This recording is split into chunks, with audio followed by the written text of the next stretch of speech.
Hello, friends. This is Sam Chaney reporting for Weaponized News. Today's May 26, 2026. We got a lot of 2-6s today. Thank you for joining us on this Tuesday edition of Weaponized News. We have quite a bit to get to on day 88 of the Iran war. Aardvark land has gone in heavy now today with a full ground invasion into Lebanon. Quite horrific. Stacking the bodies, but there's a ceasefire, bro. I know there's a ceasefire, but they're stacking bodies. What do we got? We're going to take a look at, we got economic news as usual here. We got Epstein news as usual here.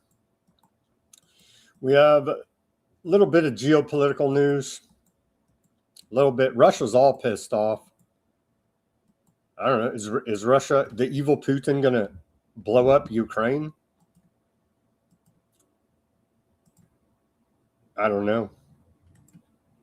But they're all pissed off about whacking that kid's dormitory. That's for sure. That's for sure. More talk about multipolar world order and Western hegemony coming to an end. Coming out of Russia, the continuing theme in the new era, the new world order, we continue to report on here for you at Weaponized News. And the genocide in Gaza continues as well. There, they are stacking the bodies. It's quite horrific. All these details and much more on this edition of Weaponized News. I see some people coming online right now. Let's check the chat. Nobody in the chat yet. Surprisingly enough, no hate. No hate in the chat yet. Let's get to on this day in history. On this day in our history, if I can get to the tab here.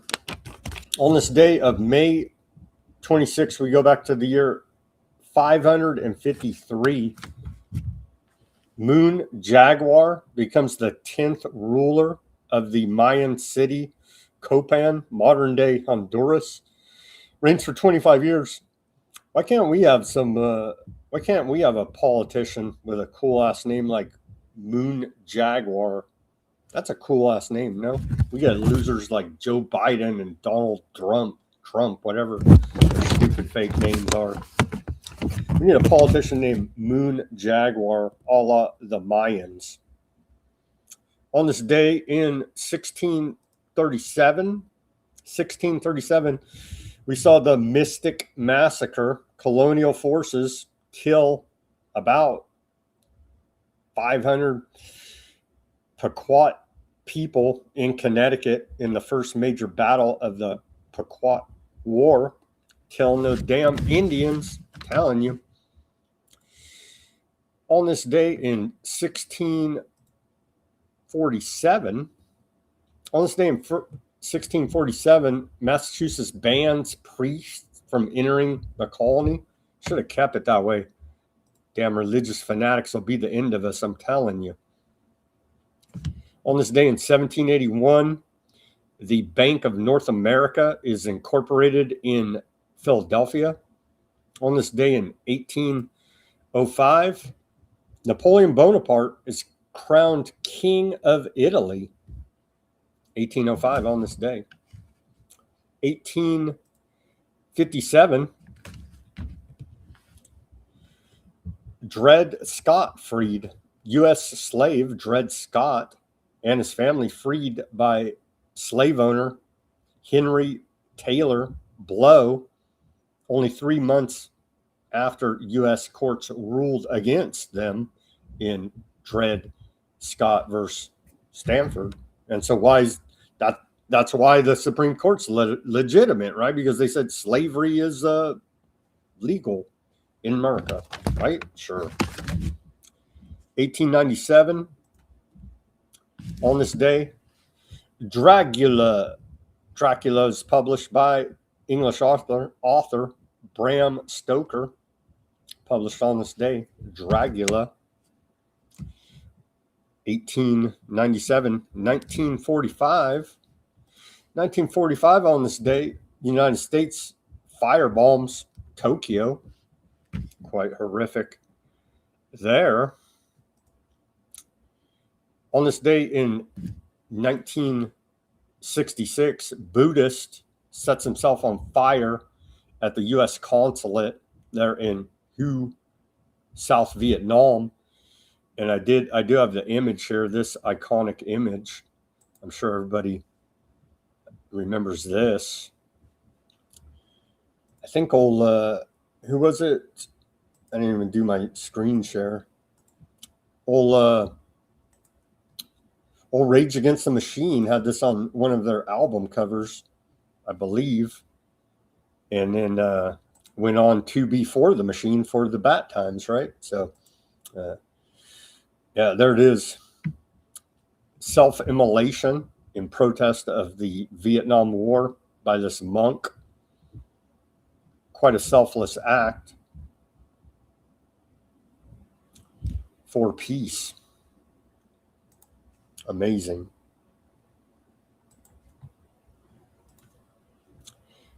On this day in the next year, actually, on this day in 1967, we saw the Sgt. Pepper's Lonely Hearts Club by the Beatles. And I hate the Beatles, to be honest with you. I think they suck. I think they're a psyop. I think they're social engineering. Anyhow, here's a bunch of dark occult symbolism on their Sgt. Pepper's Lonely Hearts album cover. There's all kind of symbolism in this thing. I think they even had, oh yeah, they had old Aleister Crowley there and a bunch of other heads, as you can see. Old Karl Marx, Marilyn Monroe, but probably my favorite it would have to be old Aleister Crowley there.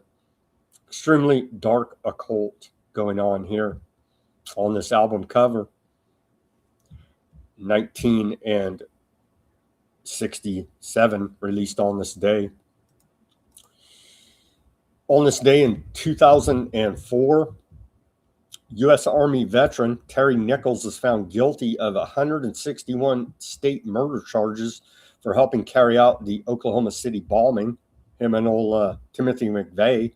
The feds blew up Oklahoma City, and so they were set up as patsies. Everybody should go take a look at the OKC bombing, and you can clearly see the feds blew up that building. On this day in 2006, we saw a tragic earthquake hit Java, Indonesia, killing over 5,700 people and leaving over 200,000 people homeless. And then on this day in our civil liberties history, we go back to the year 1947. FBI memo attacks It's a Wonderful Life as subversive anti-capitalist propaganda. It's actually let me read you the report here. An FBI memo on this day attacked the now classic film It's a Wonderful Life, starring James Stewart and Donna Reed, for conveying a subversive anti-capitalist, anti-banking message. The memo argued that making the banker Mr. Potter the most hated person in the film was a common trick used by communists. And I would argue it was subversion by the FBI working for the bankers to say that if you're critical of the private central banking system, then you're a commie, which is total and complete bullshit, because the Western banking establishment in large part funded communism. Good job, FBI dupes, on that. And then also on this day in 1938 in our civil liberties history, House Un-American Activities Committee is established. 37 years of civil liberties violations follow. And so we do appreciate that under the guise of fighting subversive activity in America. Go America, spy on everybody. Now, what do they have? What did Apple? I saw Apple Now they have the wireless earbuds with a camera on them. Like everybody needs a brain chip and a camera up the rear end, and then the criminals in the government can feel safe. Maybe, possibly, they still won't. You think you're paranoid? They're way more paranoid than any of us out here on the street are, because they know they're damn criminals. All right, here's our segue to the news. Yeah, the economy's shit. You can't afford fuel. You can't afford to eat. But hey, they got bread and circuses for you at the White House here coming up for July 4th. America 250, sponsored by your corporate fascist government.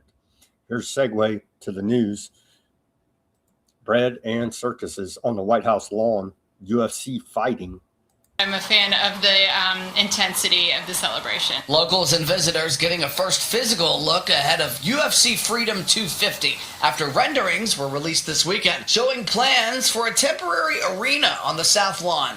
Crews now assembling major steel structures to surround the fighters. No football, no baseball, no soccer. Apparently, just guys fighting each other. Yeah, same as the politics right now. Flag Day, June 14th, is the target date for the event, which also happens to be President Trump's 80th birthday.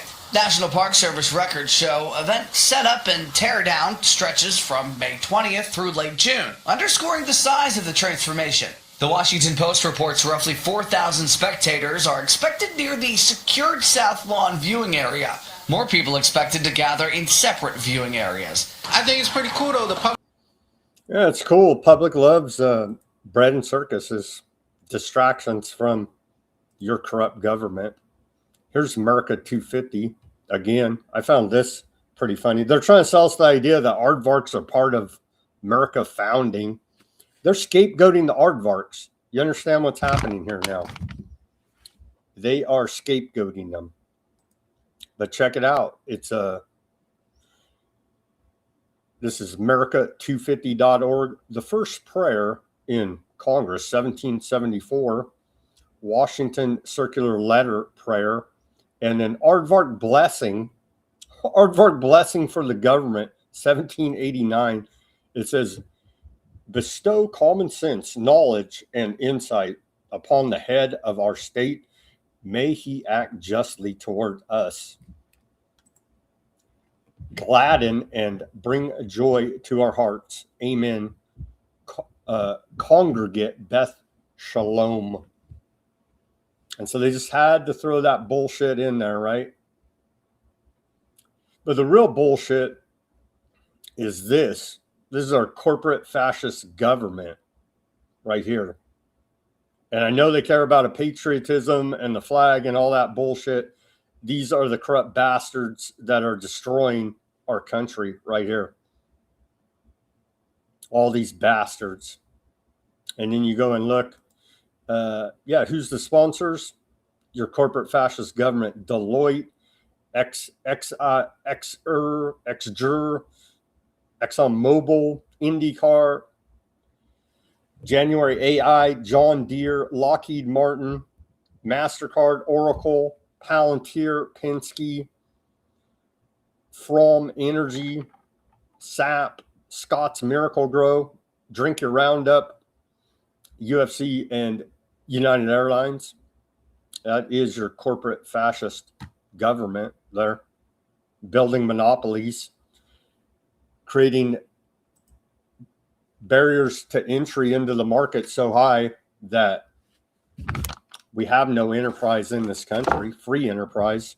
We have monopoly capitalism, which is corporate fascism by another name. Let's take a look at the war. What does U.S. Central Command have to say today? Fact checking again. So it's good that we're using our resources as part of, well, I guess a big part of the war is the information war. So U.S. Central Command is fact checking. They say, recent media reporting claims that the U.S. Navy has restarted escorting or assisting commercial vessels during transits through the Strait of Hormuz. False. Project Freedom has not resumed, and U.S. forces are not currently escorting commercial vessels through the Strait of Hormuz. It's Strait of Hormuz is essentially closed. Khomeini's running. Iran. We won the war again, bro. We won the war again every day. And then here's Iran clowning Trump, essentially, with this cartoon video about the Strait of Hormuz.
We're losing the propaganda information war here to cartoon freaking videos on the internet. It's that bad.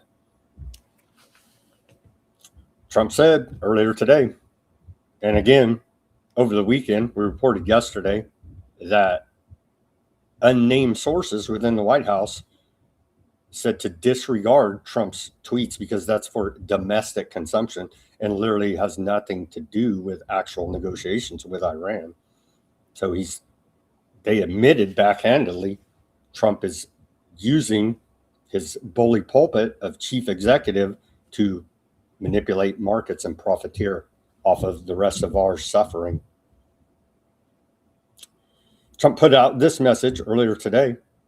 If Iran surrenders, admits their navy is gone and resting at the bottom of the sea, and their air force is no longer with us, and if their entire military walks out of Tehran, weapons dropped and hands held high, each shouting, I surrender, while wildly waving the representative white flag, and if their entire remaining leadership signs all necessary documents of surrender and admit their defeat to the great power and force of the magnificent USA, the failing New York Times, the Chinese Street Journal, corrupt and now irrelevant CNN, and all other members of the fake news media will headline that Iran had a masterful and brilliant victory over the United States of America. It wasn't even close. The Democrats and media have totally lost their way. They have gone absolutely crazy. Who's really crazy here now? Should have never started this war in the first place. Now, should we have? Khomeini's still in charge, and the Strait of Hormuz is blocked. Hashtag winning. Iran's Islamic Revolutionary Guard Corps said it shot down a MQ-9 Reaper drone and that entered Iranian airspace. The IRGC forces also fired upon a RQ-4 drone and say they tracked the alleged stealth fighter, the F-35. They say they can see it and track it and may shoot that down next. And it's been said, well, we don't know. Did they develop this technology domestically? working with Russia and China, Pakistan. The Department of War says, no matter the problem, we have a flying solution. From heavy bombers to fifth generational fighters, our fleet delivers total aerial dominance. Is this true? We went over the reports. They shot down a hell of a lot of our planes in the first round of hot and heavy war there. That was not acknowledged at the time, but has since been acknowledged. So is this true? Have they broken our stealth technology? A lot of signs say they have. Here's a little Marco.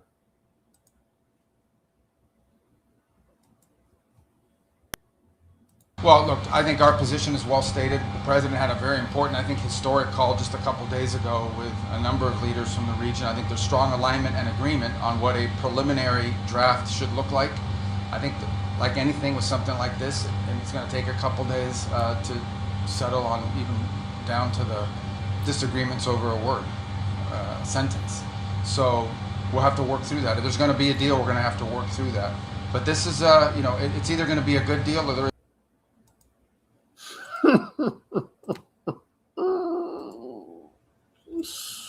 Oh my gosh, $24 billion in frozen assets must be released as part of the deal.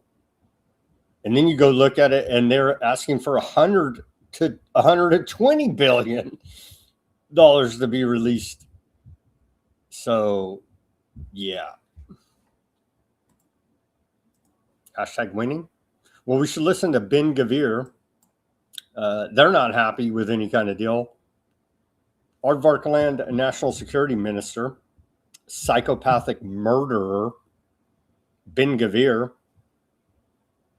went ballistic when pressed about President Trump's potential peace deal with Iran. He made it crystal clear that Aardvarkland, not Washington, will decide what happens next, declaring that no deal with Iran will move forward unless Aardvarkland personally approves it. We will not allow this to happen. A bad agreement for the state of Aardvarkland can harm human life because, as we know, old Ben Gvir is a great humanitarian that's planning on the final solution for Palestinian prisoners and has his 50th birthday cake with pistols and a noose on it. קודם כל יש דבר, מה שנקרא, שהוא הדבר האמיתי, זה חיי האדם. הסכם רע למדינת ישראל יכול לפגוע בחיי האדם. אני יודע שראש הממשלה נתניהו וכולנו, כחברי קבינט, גם קבינט מצומצם, גם קבינט רחב, גם כממשלת ישראל, לא ניתן לדבר הזה לקרות. הסכם רע זה הסכם שיכול לפגוע במדינת ישראל, ואנחנו לא ניתן לדבר הזה לקרות. לא יקרה. הסכם רע לא יהיה, לא יכול להיות, משום שבסופו של דבר, ההסכם רע, זה לא קשור לבחירות או לא בחירות. קודם כל יש דבר... So yeah, it's awesome that psychopathic murderer Ben Gvir is setting U.S. foreign policy. It's what I voted for, bro. Iran's supreme leader, Khomeini, second son of old man Khomeini, they whacked at the beginning of this whole debacle, declared today that the shaken Zionist regime and the cancerous tumor of Aardvarkland are approaching the final stages of their wretched existence. So he's upping the rhetoric a la Trump, while adding the U.S. military and political dominance in West Asia is collapsing. Khomeini said the regional order shaped by U.S. military power is breaking down. What is certain in this regard is that the hands of time will not turn back, and the nations and lands of the region will no longer serve as shields for U.S. bases. Back to, you damn terrorists built your country around our bases. The United States will no longer have a safe haven for its mischief and for establishing military bases in West Asia. He added that America is moving further away from its former position day by day. He described Aardvark land as weakened, unstable, and nearing collapse. The shaken Zionist regime, we read that at the very beginning. He says, by God's grace and in accordance with the decisive and forward-looking words of our martyred leader 10 years ago, the Zionist regime will not live to see 75 years old after that date, God willing.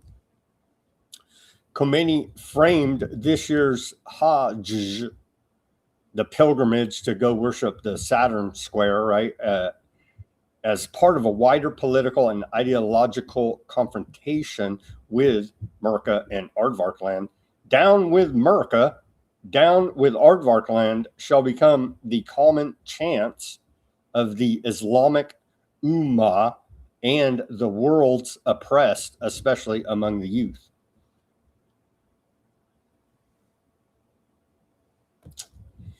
He said the resistance front stretching from Iran to Lebanon, Palestine, Iraq, and Syria helped launch the Alaska flood operation October 7 and pushed Aardvark land closer to collapse. Describing the recent regional wars, Khomeini said Iranian and allied forces humiliated the great Satan, meaning Merca, and its trained animal, the Zionist regime. Iran, he said, dealt a severe blow to the aggressor, Merca, and thwarted efforts aimed at forcing Iran's surrender. Khomeini just don't know that we won, all right? That's the problem. Sahid Gashmanjad on the X posted this. I thought it was pretty good, so I'll read it to you now. It says, if Washington could not dismantle the Iranian regime's nuclear program when it had military and financial leverage, good luck doing it when both are gone now.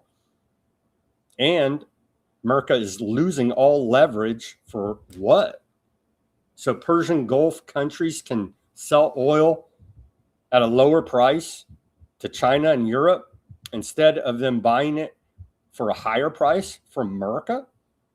And there is and will be no talk of getting rid of Iranian missile program, defunding proxy armies, or human rights for that matter. Here's Professor John Mearshire. Sorry, telling it how it is. Telling it how it is. The United States has lost this war. It can't figure out how to solve this war. And it's going to have enormously negative consequences for all of you. You should understand that. We are in deep trouble in Iran. And this is what happens when you go around the world slaying monsters.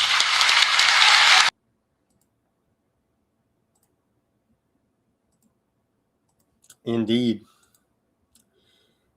Losing the propaganda war. Here's a short one from over on the X, Where Forbidden. It's a short one.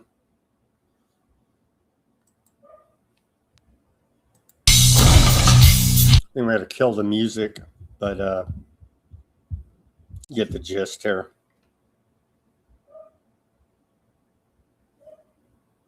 Putting lipstick on a pig, essentially. Oh, there's more. Here's the latest Lego video, one of many. This is explosive media. Trump's victory delusion.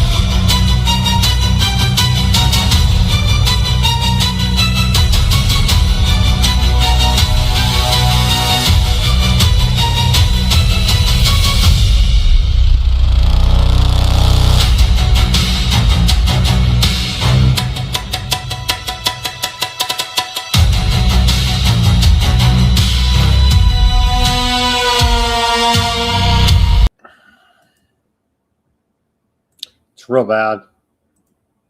It's real bad. Here's more. How Iran is effectively bypassing the U.S. blockade of Iranian ships in the Strait of Hormuz.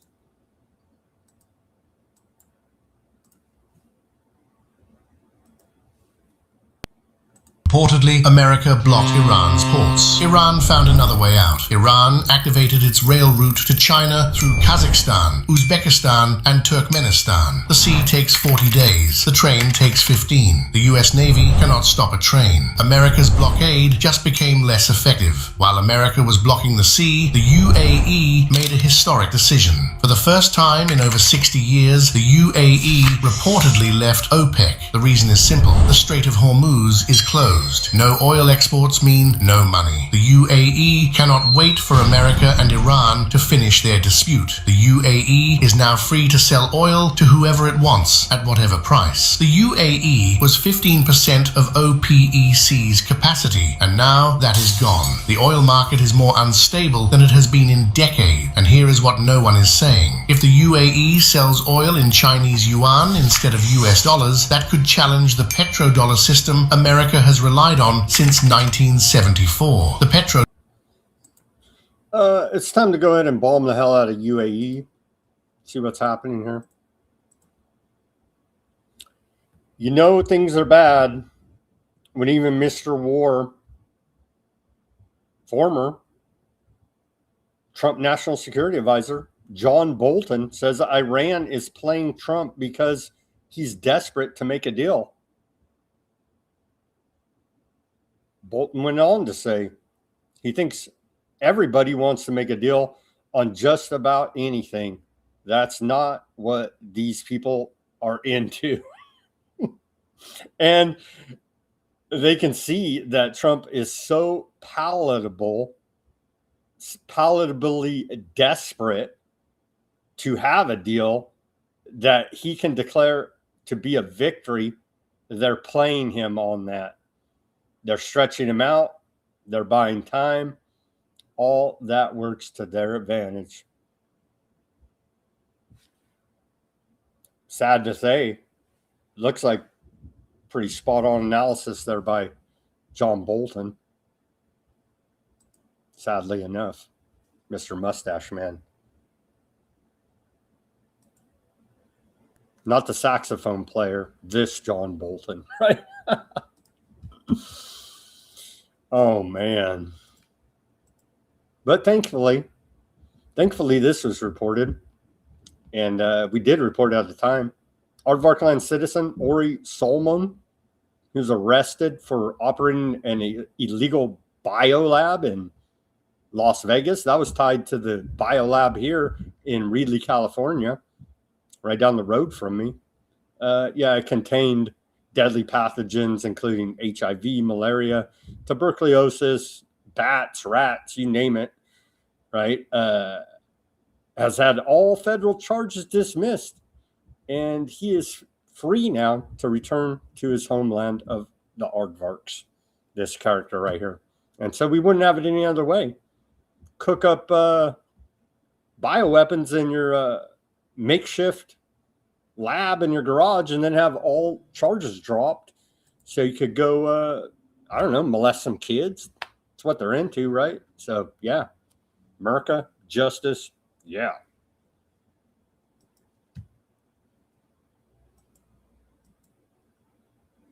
It's pretty beyond the pale, but I guess we wouldn't have it any other way. Don't be an antiseptic. They're cracking down on antiseptics everywhere. And again, they are allowing these septics to go out and be bloodthirsty psychopaths and do a bunch of massacre murders to get everybody pissed off at them because they're the scapegoat, you see. Not that they're not evil for doing all these murders, but they're allowed to do so you can point the finger at them instead of pointing it at the banking cartel.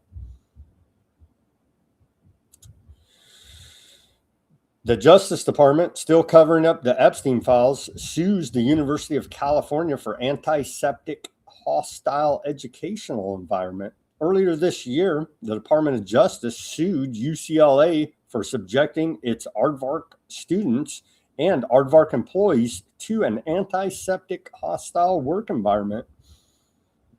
Now, the Department of Justice calls UCLA to account for its toleration of the equally appalling hostile educational environment against its aardvark land and aardvark students. There you go, because this is what really matters to America. You see,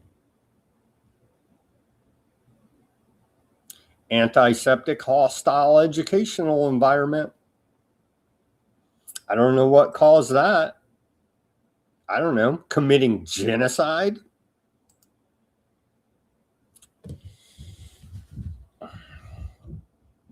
Interlochen to demolish lodge donated by Jeffrey Epstein. I don't really like this demolishing of stuff and getting rid of history. Honestly, even if it was Epstein. But what's the name? Wexner, right? Les Wexner's all over freaking Ohio State University, all these buildings that he donated with his name all over them. This one in Michigan, Interlochen Center for the Arts will soon demolish a building donated by Jeffrey Epstein. The arts camp in northern Michigan cut ties with Epstein, a former student and donor, in 2008 after he was convicted of soliciting sex from a minor there in 2008, Florida. All donor recognition was removed at the time, including renaming the Epstein Lodge, which was donated by Epstein. It is now called Green Lake Lodge. And so they're going to get rid of that lodge altogether because it's tainted by old Mr. Jeffrey Epstein.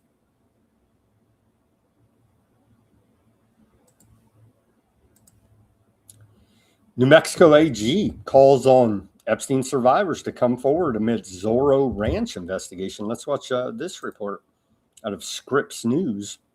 If it will load, maybe it shall load. Maybe it won't load. Here it is. This is Scripps News, yeah. Today in the Epstein case, former AG Pam Bondi is set to testify before the House Oversight Committee on Friday. Her testimony comes as lawmakers are still clashing with the DOJ over how it is handling the investigation into Jeffrey Epstein. Scripps News senior national correspondent Alex Miller is live in New York. What's up with dude's earring? Should I get an earring like that, audience? No? Too fake and gay? Probably. Anyhow, I was distracted by his earring. New York with the latest on this. And Alex, I want to get to what we hear from Pam Bondi in just a moment. But first, we learned of an update regarding the Epstein investigation in New Mexico. What can you tell us? Well, Del, just a couple of minutes ago, the sitting Attorney General Raul Torres putting out an open letter talking about his investigation, which he reopened into Zorro Ranch back in February. They searched the property the first time ever in March. Now he is asking survivors to come forward. He put forward this letter talking about the importance of their voices and wanting to hear from him. And this is in line with what I have heard personally from the people investigating what happened in Zorro Ranch. There is a truth commission happening right now in the New Mexico legislature, and I spoke with one of the 4 members on that commission, and she said they are getting information from survivors. Survivors are reaching out to this truth commission, but that the commission is directing them straight to the DOJ. Representative Andrea Reeb, she says that they want the DOJ to get the first look. So it's more cover up. It's going nowhere because you're directing these people to the DOJ. The guy's covering it up. look at these survivors, to be able to interview them, to find out if there was anything that they can do in terms of prosecution for these survivors to get their stories before they go back to the Truth Commission. So this is what we are hearing also now from the Attorney General, asking these survivors to come forward. Right now, there is really only one known New Mexico resident who is a survivor. But come forward and testify to the DOJ, and they'll cover it up. They may even whack you at this point. We know from talking to people on the ground, I was on the ground very recently there, they have many survivors who have come forward over the years to sexual assault survivor networks to come forward about their stories, but they have not yet been heard by the government. Yeah, there were those unconfirmed reports that there might have been bodies buried on the Zorro Ranch in New Mexico. But I want to go to former AG Pam Bondi. She's set to sit for her deposition on Friday. Lots of members are going to want to hear whether she takes the fifth after her last appearance before Congress. What are we expecting from her? Well, Doug, we were supposed to hear from her nearly 2 months ago. She was supposed to sit for a deposition in early April, right before she lost her job as the sitting Attorney General. There's a lot of questions about what we will or will not hear from her. If you remember, that hearing back in February was one of the most contentious. I covered Capitol Hill for many years. I had not seen something. I don't know what they're even talking about. The Dow's over 50,000, and that's really all that matters. Yeah, they're funky over there. They're getting funky. Maybe it's growing on me. Scripps News outfits are growing on me. They're pretty funky. So hostile, not only from Democrats and Republicans, but from Bondi herself. There was a lot of frustration there. There was also frustration from the survivors. There were a handful of them in the room that day, sitting right behind her. They stood up and raised their hands when they were asked about whether they wanted to speak with the DOJ, whether they had been contacted by the DOJ. None of them, they say, have been contacted by the Department of Justice. And she, for her part, dodged a lot of questions from Democrats on this issue. And she had some notes. If you look at the screen right now, there's some binders in front of her, and she had what looks like information about the different Democrats, their search histories at the Department of Justice when they went there to look at the unredacted files. And so there are a lot of questions about what we are going to hear from her, particularly because of her loyalty to the president. We have seen her be incredibly loyal. Obviously, he fired her, so there's questions about whether she will maintain that loyalty. She has been in hot water, Del, over the Epstein files really since she assumed this position in February 2025, right after inauguration. She handed a bunch of binders to pro-Trump influencers at the White House, saying that this was part one of the Epstein files. It turned out those were files that had already been released. She said that she had a client. Clownfluencers, all feds, all pieces of trash Sitting on her desk. Turns out, she says, there is no client list. And of course, during her tenure as Attorney General, she did not release all of the files. And by the way, they still have not yet been released. Alex, from the file of the DOJ cover-up continues. I'm glad that New Mexico's Attorney General's looking out for the victims. Tell him report to the DOJ. The guy's covering it up. Can't make this stuff up. Corruption at every level. Corruption at every level. Norway's royal family faces Epstein questions as Medi Merit's health worsens. Crown Prince. At least they act in Europe. They're like, hey, this is pretty bad. We should at least act publicly ashamed. Here in America, they're just like, yeah, it's a Democrat hoax. Sure, bud. Sure it is. So, yeah, looking at her, she's in bad health. I'd be in bad health, too, if I was all up in the Epstein's. You know what I mean? She's on oxygen now. They're taking a look at her, the royal family. Seriously doubt. Well, I don't know. UK at least defrocked old Andrew, right? So maybe some justice coming there for victims out of Norway. But she's playing the health card and probably is in bad health, you know, walking around with the oxygen tank and the routine. So the investigation continues there in Europe, UK, France, not so much here in America. At the same time, well, you guys heard about this, now it's coming out, 23andMe is, what are they trying to say? Oh, they're looking for alien DNA. 23andMe face serious privacy issues, but what should concern people is not just the breach, it's the timeline. Millions handed over their DNA to a private company. That company built one of the largest genetic databases in the world. At the same time, Jeffrey Epstein's documents show his obsession with genetics, transhumanism, and seeding the human race with,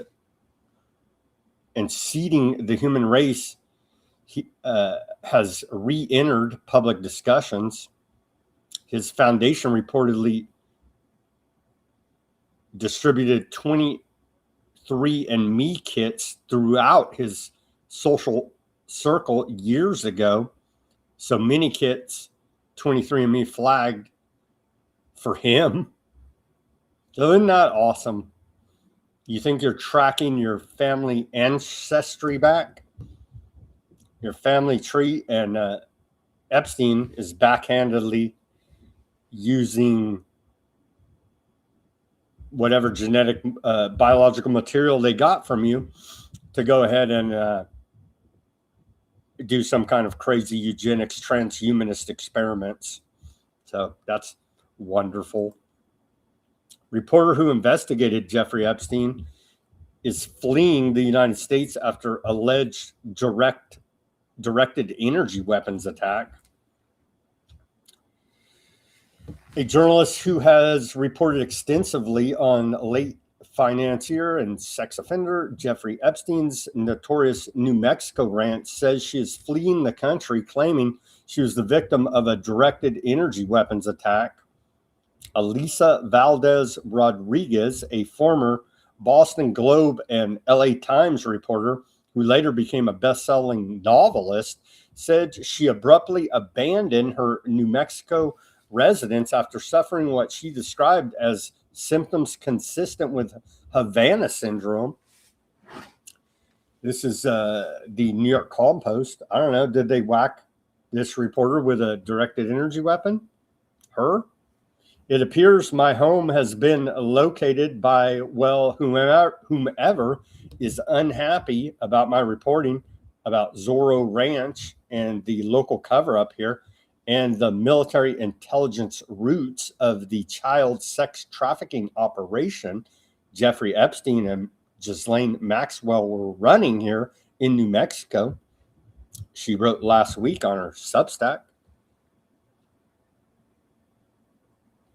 This morning, I was hit in my home office by 2 episodes of what I later learned were likely direct energy weapon attacks, she wrote. We wasted no time in leaving the house for good. There is no known public evidence supporting her allegations. Rodriguez's claims escalated sharply in subsequent posts in which she alleged the attacks may have involved a backpack-sized weapon placed on or near her roof by private military contractors. The second round of attacks seemed to have come from the back of a large semi-truck that parked across the street from her house, she wrote. These devices have gotten smaller now. Some are the size of large machine guns.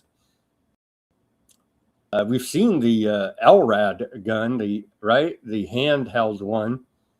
She further claimed the operators could generate a 3D model of the inside of your house in real time and zero in on a body part. The former newspaper reporter compared her condition to Havana syndrome.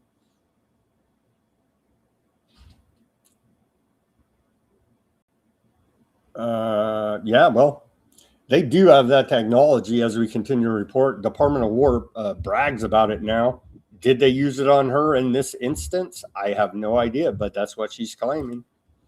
caused her to leave her residence there in New Mexico. All right, we're moving right along here. Here's a crazy story. Did the dog do the shooting? I don't know. Take a listen to this report. Scotts Bluff police respond to gunfire at convenience store after dog accidentally shoots person with a shotgun. Can't make this stuff up, right? I'm trying to get back to the here's the beginning of this report. Did the dog really shoot somebody with a shotgun?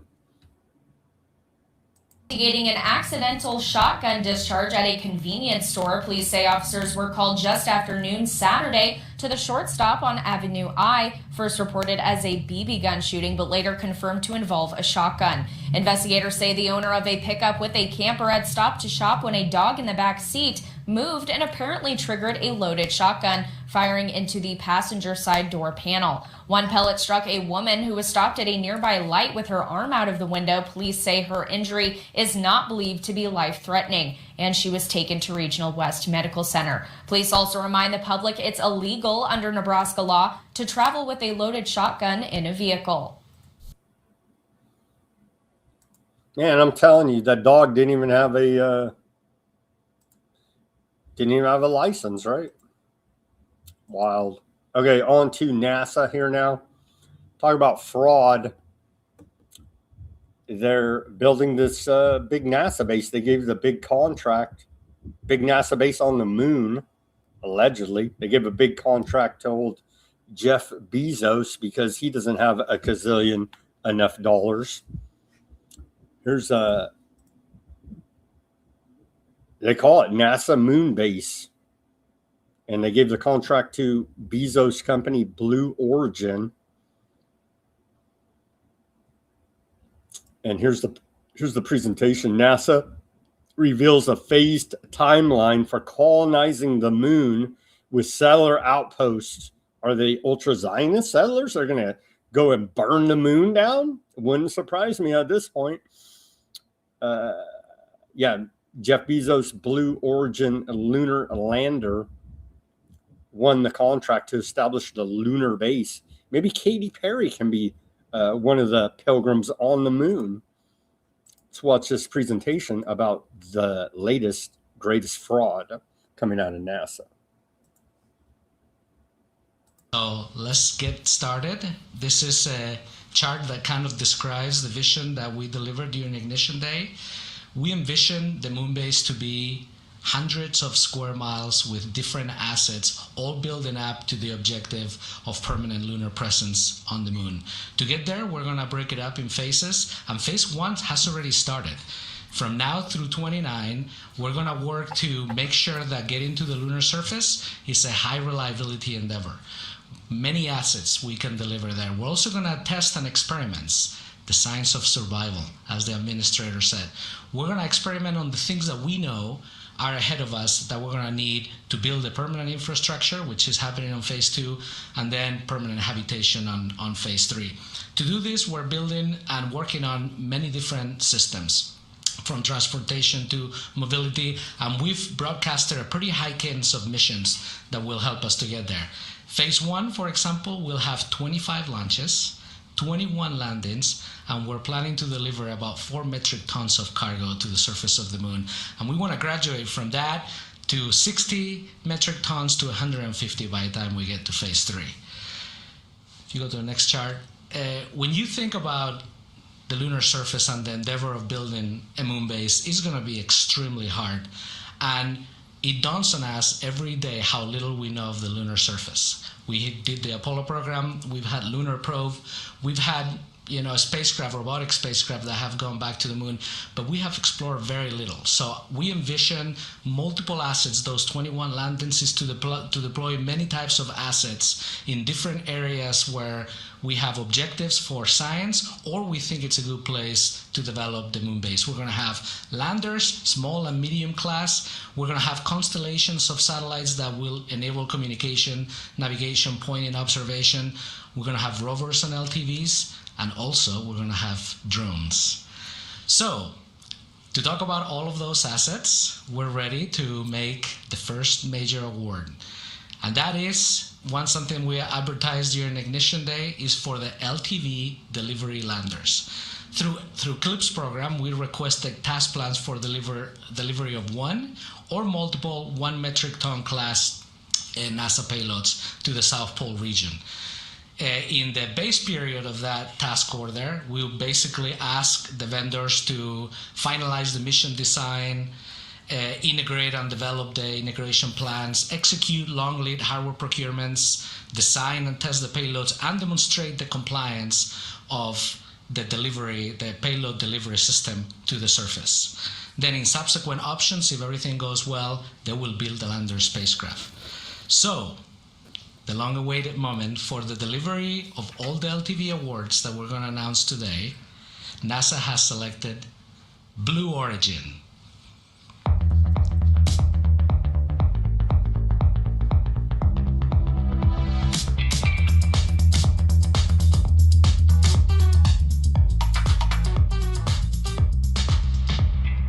All right, give everybody a round of applause to Blue Origin. Congratulations. Blue Origin's lunar lander product line has two variants. Mark 1, which is the uncrewed version, is what we're going to be using for the delivery of the LTVs, and Mark 2, which is the crew lander mission. So using Mark 1s will also reduce the risk for future crewed missions there. Mark 1 is the same type of vehicle as Endurance, which is featured in Moonbase 1, the first mission to the lunar surface. Mark 1 type of spacecraft is also going to deliver the Viper rover later in the fall of 2027. So congratulations, Blue Origin, and we are looking forward to this partnership to deliver the first lunar terrain vehicle as part of Moonbase program. Thank you very much. Congratulations. You're a big part of the fraud now.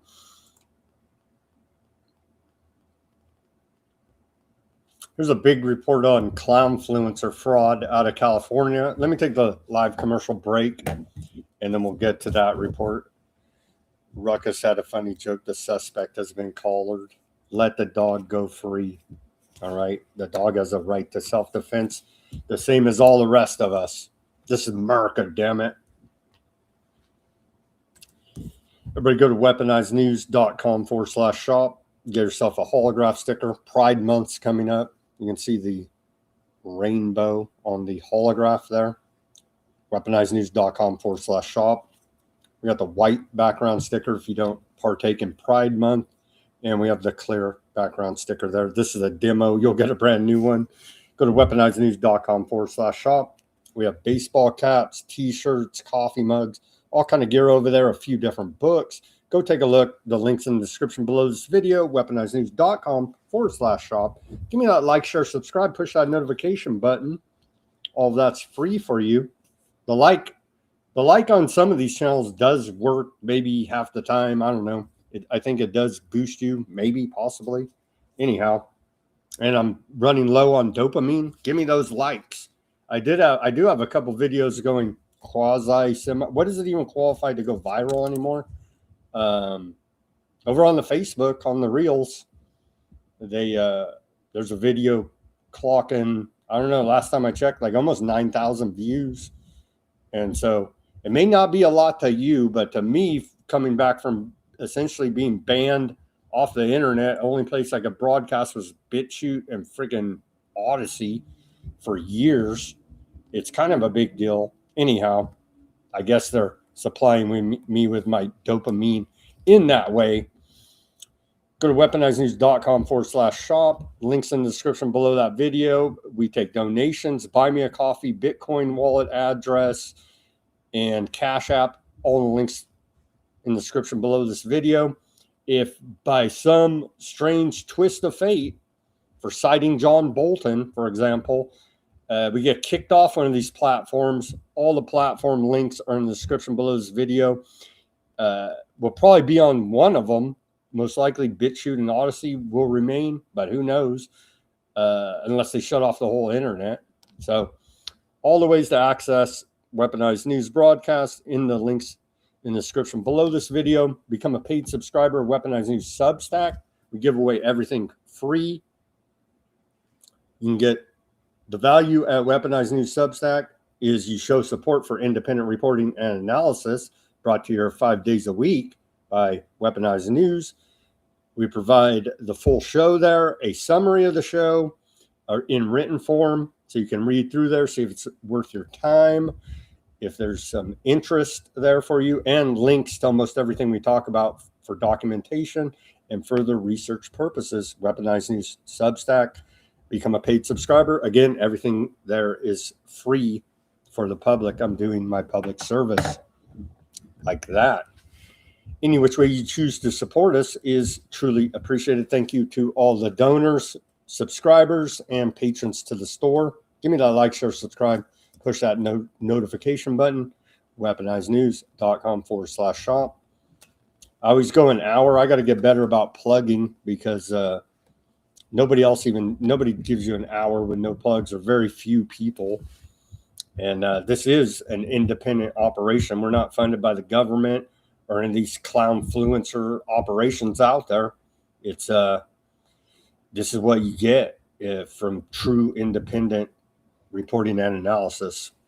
And so I know that the audience out there does appreciate it, and show your appreciation even more by give me a like, share, subscribe, push that notification button back.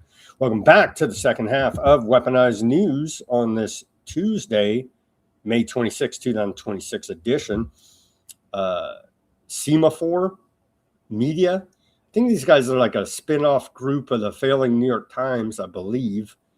Anyhow, they did a big report about clownfluencers here in California. California influencer disclosures offer a glimpse at how secret money distorts American politics. You don't say. Let's take a look at this report. California Black Women's Collective Political Action Committee has officially endorsed Tom Steyer for governor, citing his record on reparations. That was a big con job that California did on the blacks, sadly enough. HBCU investment and economic mobility for black women. And they're literally wearing clown noses for the clown fluencers here out of Black Women's Collective. On May 15th, the Instagram gossip hub, the Shade Room, shared a lengthy post to its 28 million followers on Instagram promoting California gubernatorial candidate Tom Steyer's criticism of Paramount's acquisition of Warner Brothers Discovery. Roommates with a Trump ally already controlling that much of what we watch. Are y'all backing Steyer's plan to block this? The account wrote. The post generated over 17,000 likes. Give him a big dopamine hit, that's for sure, as well as hundreds of comments and shares. 6 days later, the publication updated its post with a note.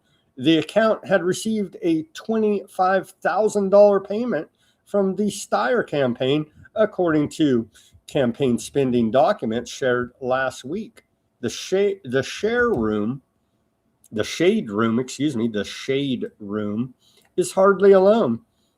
The latest financial disclosure forms released last week showed that the campaign paid $400,000 to progressive influencer Carlos Eduardo Espana, also, as well as $25,000 to Tommy Marcus, who posted under the name Quentin Quintino.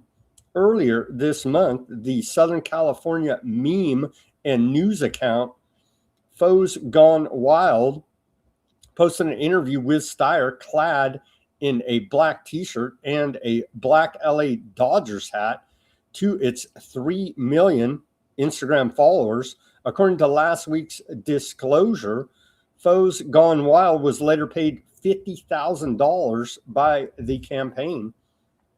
And it goes on it goes on. So, yeah, the large majority out there. Hey, then you listen to Weaponized News. I sit here and tell you the government is a crime syndicate.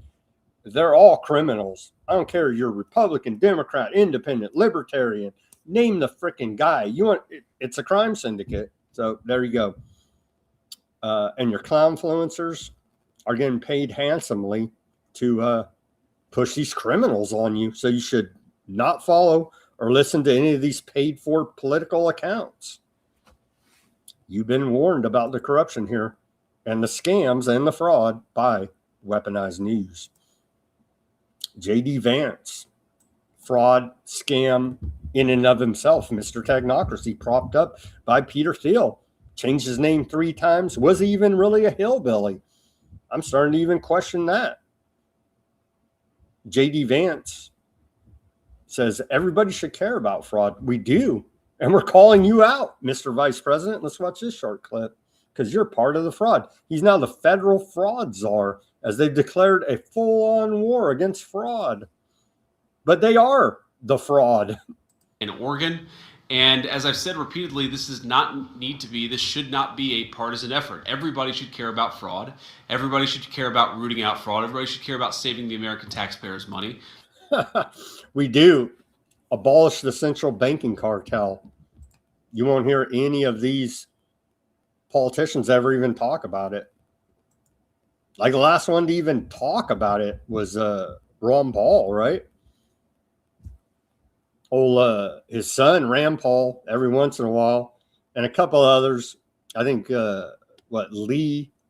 Senator Lee out of Utah, a little bit. They're like, yeah, let's try to audit the Fed.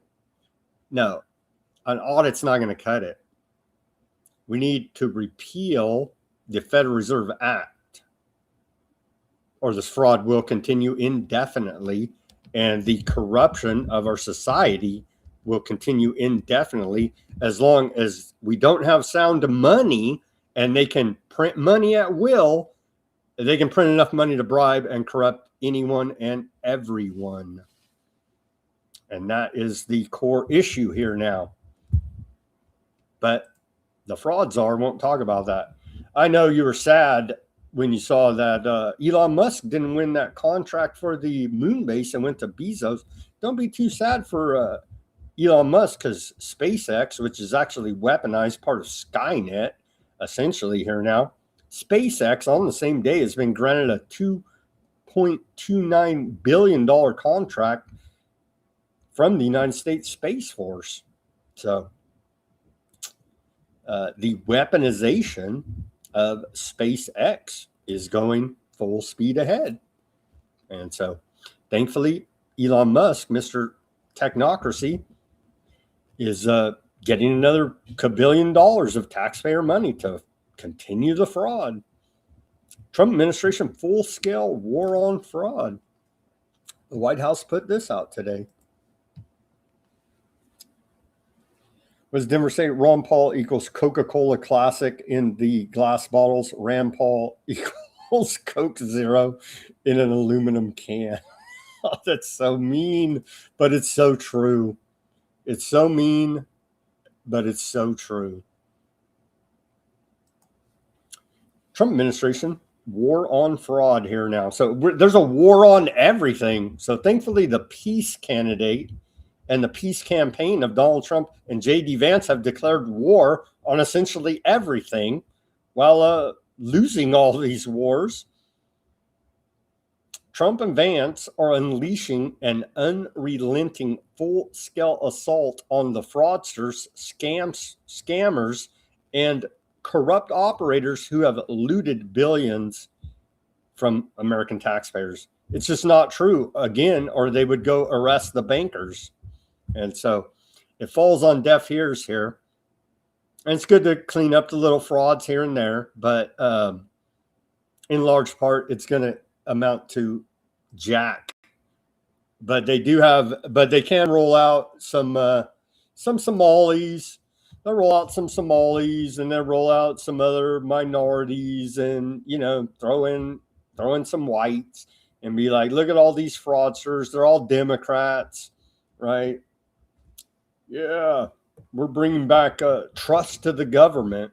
No, you're not. No, you're not, because the bank is running the whole fraudulent fiat debt-based monetary system that's economically enslaved America. And so until they address that issue, I'm sorry, it all falls on deaf ears. And they go through all these cases, and they were running a bunch of frauds all over the place. Yeah.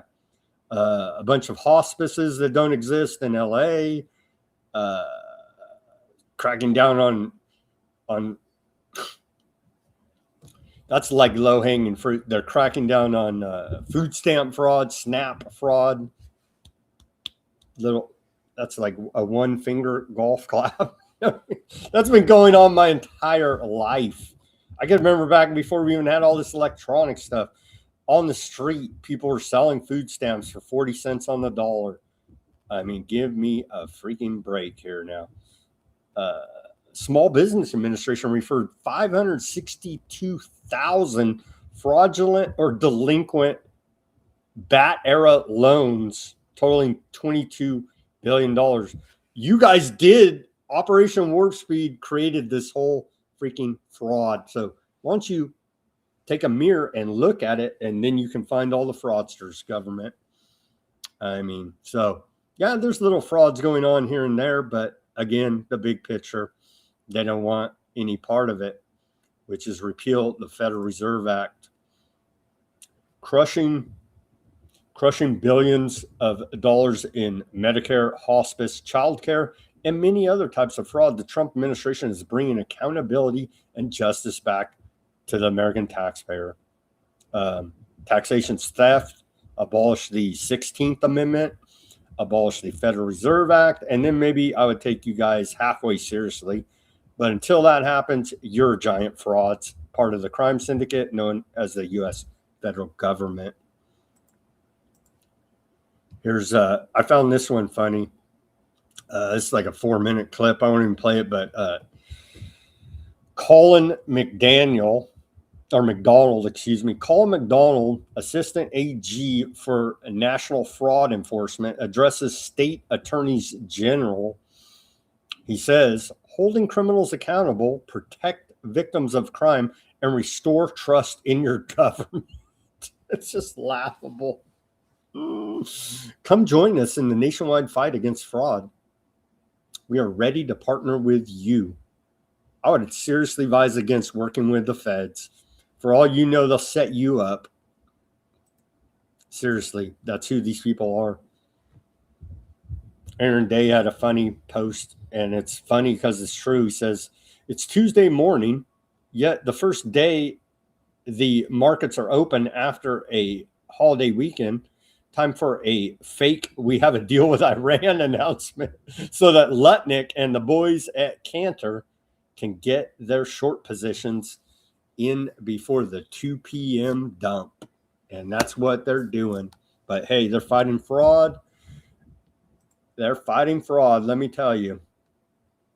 Full-scale war on fraud announced today by the White House. For the average price of a car in the United States, you could buy 5 new Chinese electric vehicles, according to Reuters. So we're getting price gouged by these monopolies, or oligopolies, I guess would be more accurately to describe them. So they're allowed to run oligopolies and price gouge the hell out of us. So we do appreciate those efforts fighting fraud. Business schools are offering up to 50% off Masters in Business Administration, MBAs, according to Entrepreneur, as that degree is going the way of the dodo bird. NVIDIA is benefiting from strong demand, but is selling into a concentrated set of buyers whose own demand is being distorted by a training and benchmarking phase that will not last, said Michael Burry, of course, the Big Short dude. It's a circle jerk of fraud there with the big tech AI bros. Brent oil jumps more than 3% after Iran vows to retaliate for U.S. strikes, and we covered that yesterday. There's a ceasefire, but they're shooting people and stacking bodies there in the Strait of Hormuz. So, but there's a ceasefire, so probably not much to worry about except for the price of fuel here now. It did actually go down today again, surprisingly enough. Let's take a look at AAA national average for the price of a gallon of gasoline here in America. It went down to $4.49 today. That's down a good, 1 cent from yesterday. So it's going down a little bit. I don't even want to look at California. $6.10, rounded up to 11. So yeah, I walk now. Sad to report to you. I now walk in California.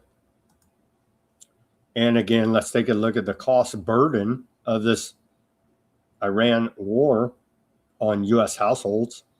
According to Brown University, the Watson School of International Affairs and Public Affairs, the household burden of both gasoline and diesel cost is up to $367.13 per household here in America. And the total cost burden since the beginning of the Iran war on February 28, 2026, is up to $48.1 billion. And so we do appreciate propping up. We won the war 88 times now. So I guess it's well worth that $48.1 billion price tag we're paying. And of course, a massive inflation across the board, but especially hitting hard at the grocery store. I guess we should feel good we still have groceries in this country. More on SpaceX. SpaceX pressed Pentagon for higher Starlink fees during the war in Iran. So Elon Musk is a war profiteer.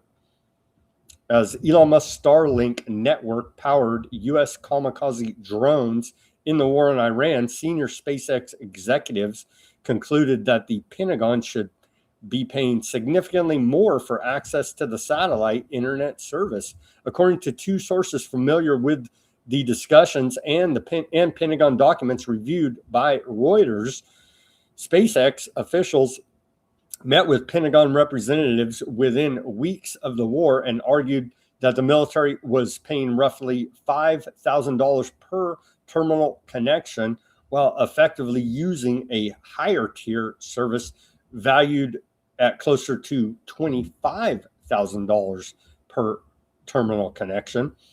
The dispute centered on Starlink's use in Lucas suicide drones. Interviews with 5 people familiar with the matter, along with reviewed documents, indicate the disagreement is part of broader tension between SpaceX and the Pentagon over Starlink pricing in recent months. Both have also reportedly clashed over pricing for a separate plan aimed at giving Iranians internet access, according to two sources. And Iran, I believe we reported yesterday, has turned the internet back on there.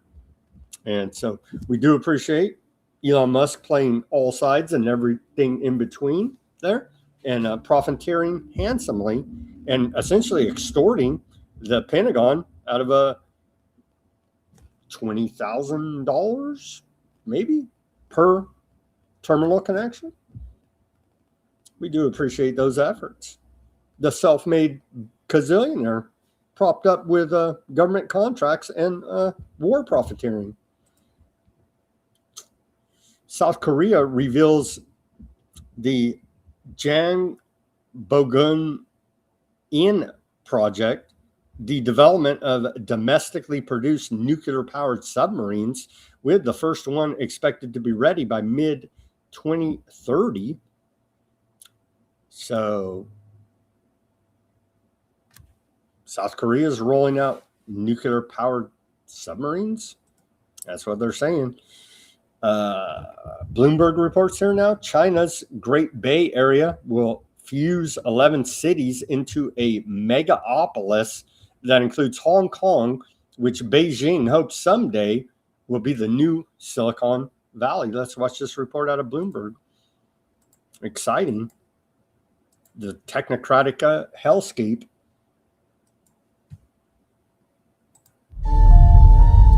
You're looking at the largest continuous urban area the world has ever seen.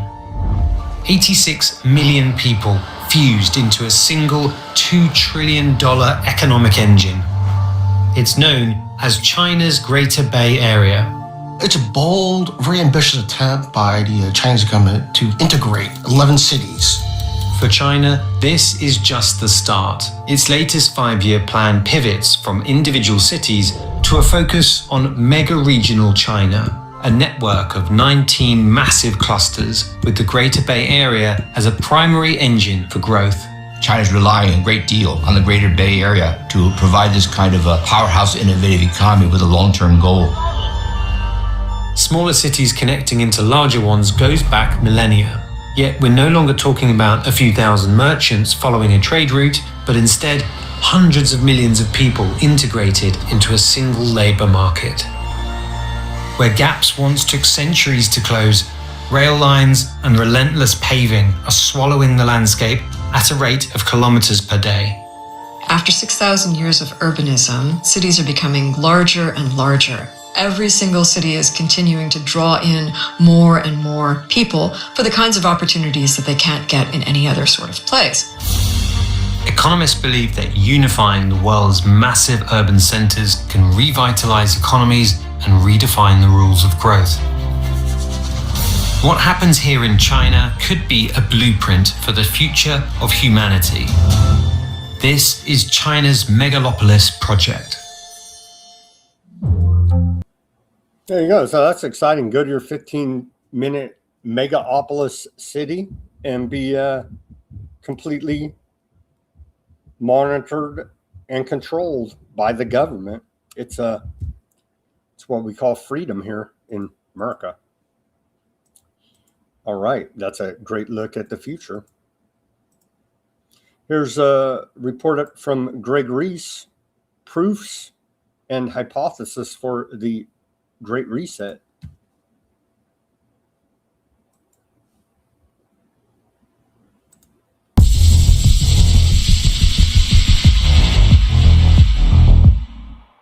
Project Nanook, the Strategic Air Command's mission over the Arctic in the late 1940s, revealed that the magnetic North Pole was moving about 10 miles per year and is accelerating exponentially. After being analyzed by the OSS and the RAND Corporation, it was decided that reporting this news to the public would destroy the moral fiber of society and was kept private. Charles Hapgood, the lead geoscience researcher working within the same network, produced the crustal displacement theory, which argued that rapid catastrophic shifts explain how Antarctica was once temperate, how the Sahara was once green, and how mammoths were flash frozen with undigested tropical plants in their stomachs. In 1965, Chan Thomas, an aerospace engineer who worked for McDonnell Douglas, published a geological book titled The Adam and Eve Story. The CIA subsequently classified it, removing it from public access. After a FOIA request, a sanitized 57-page version was released. Those pages describe a crustal shift completing in 6 to 12 hours, generating supersonic winds and walls of ocean water 2 miles deep. The flood myth appears in over 200 independent cultural traditions worldwide. Immanuel Velikovsky hypothesized that these mythologies are not metaphors, but eyewitness accounts of real catastrophic events within recorded human history, events that can be seen in the historic record. The Younger Dryas impact theory suggests that a comet struck around 13,000 years ago, wiping out many species of animal and causing a mini ice age that lasted more than 1,000 years. Göbekli Tepe was built about 11,600 years ago and required engineering precision that archaeologists cannot explain. The Sphinx shows water erosion from rainfall that last occurred in Egypt 10,000 years ago. The Piri-Reis map, drawn in 1513, shows Antarctica's coastline accurately as it exists now under the ice. The pattern shows that about every 12,000 years, a civilization gets reset. But how this happens is a mystery. Wallace Thornhill and David Talbot developed the electric universe theory, which proposes that plasma is the fourth state of matter and makes up 99.9% of the visible universe. According to their theory, planetary encounters produce massive electrical discharges, which have left geological scars still visible today. Many other researchers point towards the sun. Robert M. Schoch of Boston University makes the case that the abrupt end of the last ice age, almost 12,000 years ago, was not caused by a comet, but was caused by solar outbursts that increased earthquake and volcanic activity, fires, high radiation levels, and massive floods. Among his evidence for this is vitrified stone at Scottish Hill forts and on the Giza Plateau. Douglas Vogt has been studying the causes of geomagnetic reversals since 1971. He identified the exact number of years between reversals to be 12,068 years and argued that during a reversal, the sun novas and causes an ice age. Ben Davidson, of Suspicious Observers, believes that a geomagnetic excursion event will cause a geographic crustal shift at a catastrophic scale, and that this cycle repeats about every 12,000 years. Astrophysicist Paul Laviolette argued that periodic superwaves from the galactic center, occurring roughly every 12,000 to 26,000 years, produce a crustal torque, earthquakes, volcanic eruptions, and massive solar events. He believed that the zodiac system encodes a warning about these catastrophic superwaves, and that smaller superwaves occur more frequently. Jason Brashears of Archaics.com theorizes that catastrophic reset events occur to some degree every 138 years, driven by what he calls the Phoenix phenomenon. He expects a significant event in 2040, with a larger phenomenon he calls the Nemesis X object in 2046. Most of these researchers seem to agree that the cycle is approximately 12,000 years, and the last event was between 10 and 12,000 years ago. And when you look at the behavior of world governments and the world's billionaire class, one can make the argument that a great reset is expected to happen soon. Greg Reese reporting.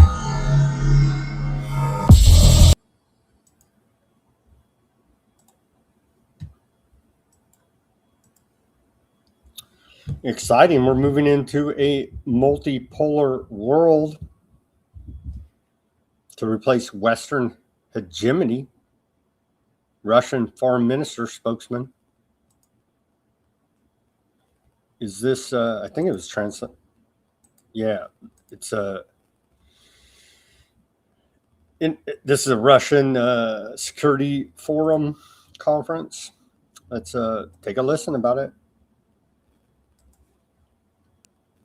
The multipolar world order that is coming to replace the Western hegemony, the developing countries are trying more and more to ensure favor carry out foreign economic activities based on their own national interests, not based on some conditions imposed on them. And the West is trying to use neo-colonial methods to preserve their domination position, but this is a false domination. This is not a true domination, but they fight for this illusion to go on for as long as they can, and they use sanctions to cling on this illusion. And we are not even speaking about sanctions, about legitimate sanctions. We are speaking about a trade war on a global scale. The multipolar world. Russia and China calling out the global hegemon. Warning, warning, warning to those on Facebook.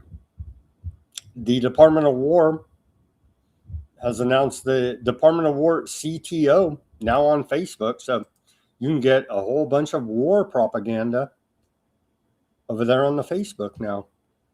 There you go. Department of War CTO is now on Facebook. It's exciting.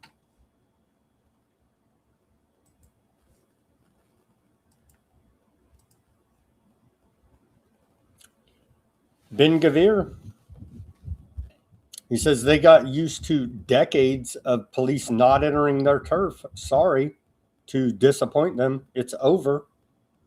Yesterday, I entered Tuba Zangaria together with the IDF, Border Guard, and police forces to deliver a clear message.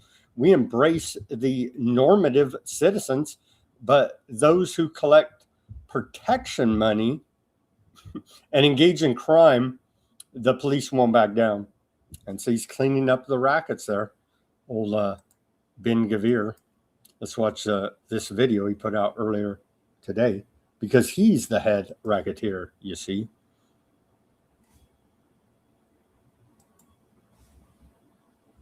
ואנחנו בעלי הבית כאן. שולחים אותך הביתה. נמצאים בפעילות נגד קובעי הפרוטקשן, העבריינים. אנחנו כאן ליד טובה זנגריה. עוד מעט ניכנס גם לשם. משטרה עובדת ערב כדי לטפל בתופעה הזאת. מסכן שהיית בעל הבית. נגמר כאן, צריך לפחד. מי אתה שתגיד לי את זה? מי אתה? מי אתה? שום שר, ביטחון. And it just goes on. Ben Gavir going around shaking people down. Bibi, shadow president of America, says since Operation Lion's Roar, we have eliminated approximately 2,500 Hezbollah terrorists. During the ceasefire alone, 700 Hezbollah terrorists were eliminated. More terrorists were eliminated throughout the entire Second Lebanon War. There's ceasefire there. Our forces are completing the destruction of terror infrastructures adjacent to our communities. Large IDF forces are operating deep in the territory, controlling areas and fortifying the security zone. In Beirut, we thwarted the commander of Radwan force. We are leading a massive national effort to advance solutions against explosive drones. Against Hezbollah, we do not stop fighting for a moment, and there's more to come until ensuring full security of Aardvark land citizens. So they're building the Greater Aardvark Land Project, committing ethnic cleansing and genocide now against the Lebanese. And here's the video. So they tried to tell them, stop posting your war crimes on the internet. They just can't.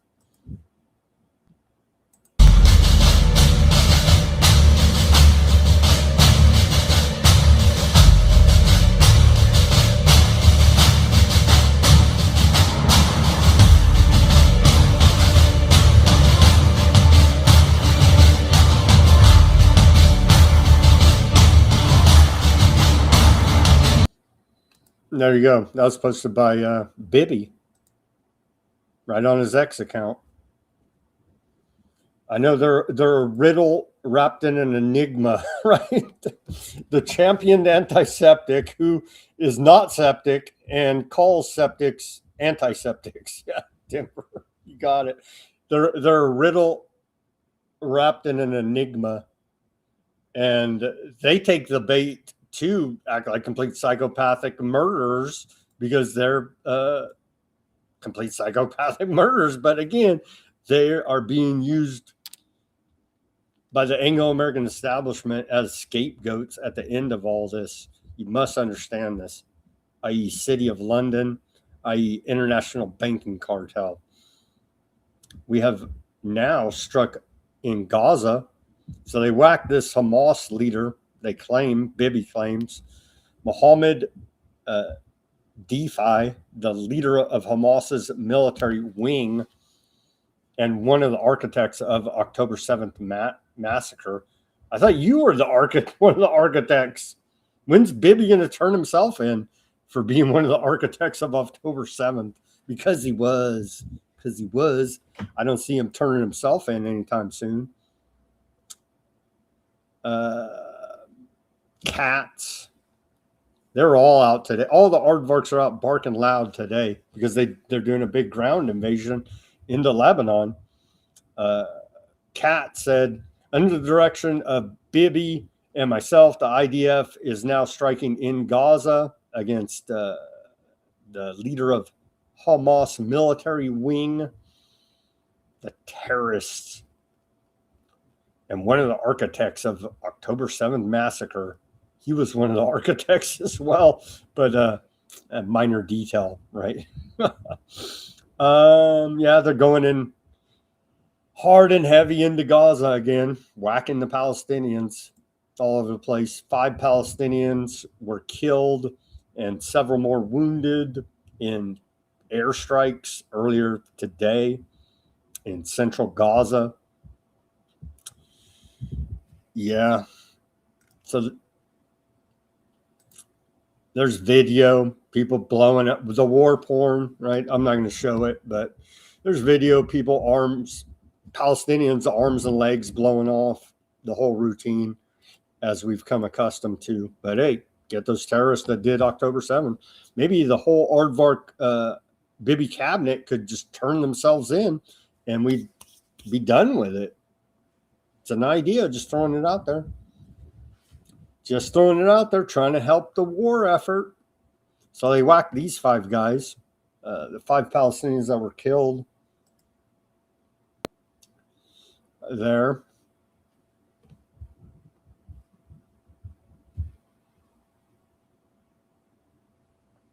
Local reports and family members. So, yeah. It whacked them. That's reported out of the cradle. There's a ceasefire, though. Let me tell you. On to the big move. The big move here. Ground invasion into southern Lebanon. Bibi tells us we are intensifying our operations in Lebanon.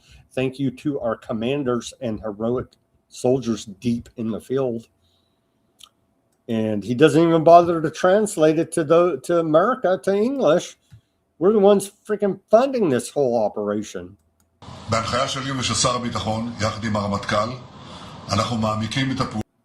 Yeah, I can't take it.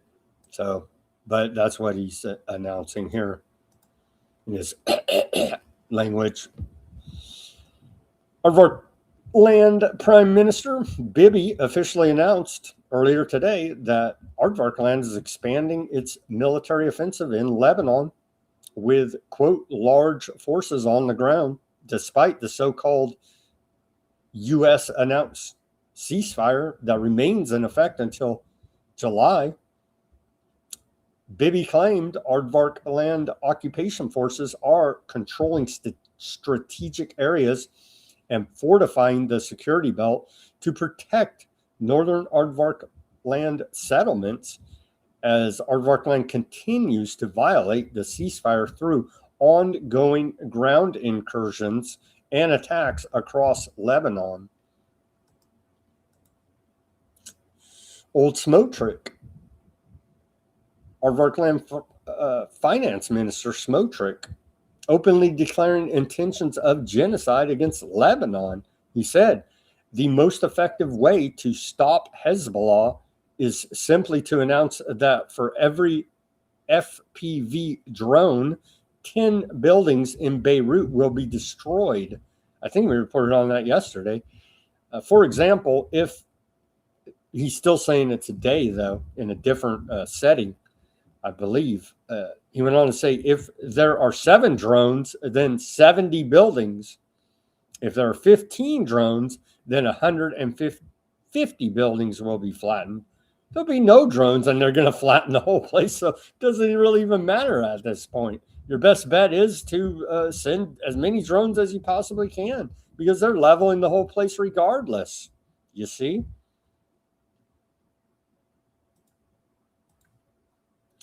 IDF has begun ground invasion beyond its self-declared yellow line buffer zone in southern Lebanon.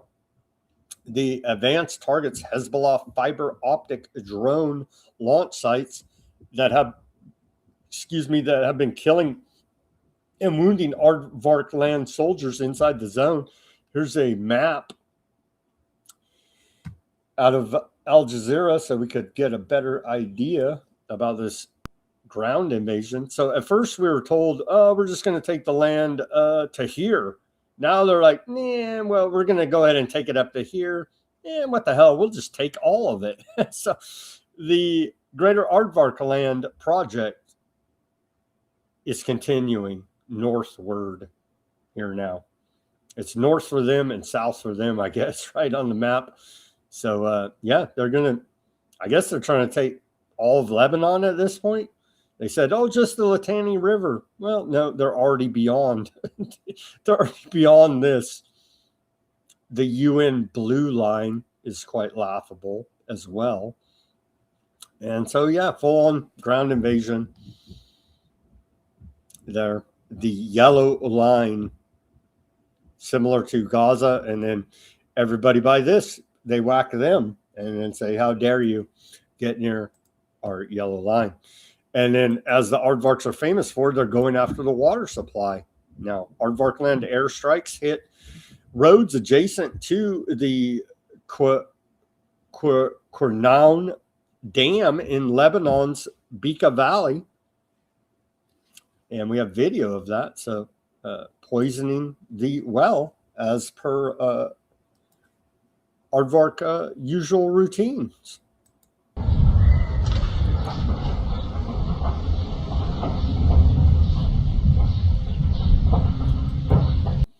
And so again, that's a war crime targeting civilian infrastructure, their water system there. Yeah, they don't care. You're a terrorist if you say that's bad.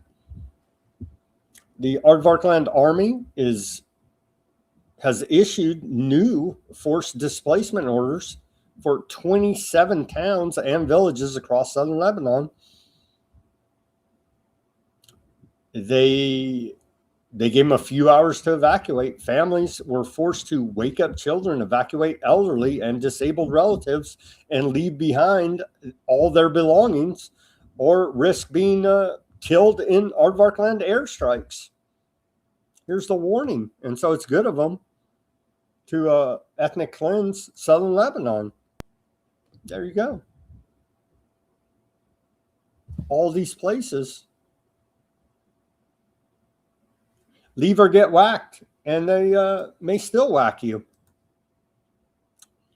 So, yeah, there's the same pictures, bombings in the distance since dawn this morning in Lebanon. Aardvark Land has launched at least 110 aggressive attacks on villages and towns across southern Lebanon, with some locations being struck multiple times. Aardvark land attacks are ongoing as we speak here. I guess we'll show some video you can see in the distance. They're leveling the place, creating an apocalyptic hellscape akin to Gaza. There you go.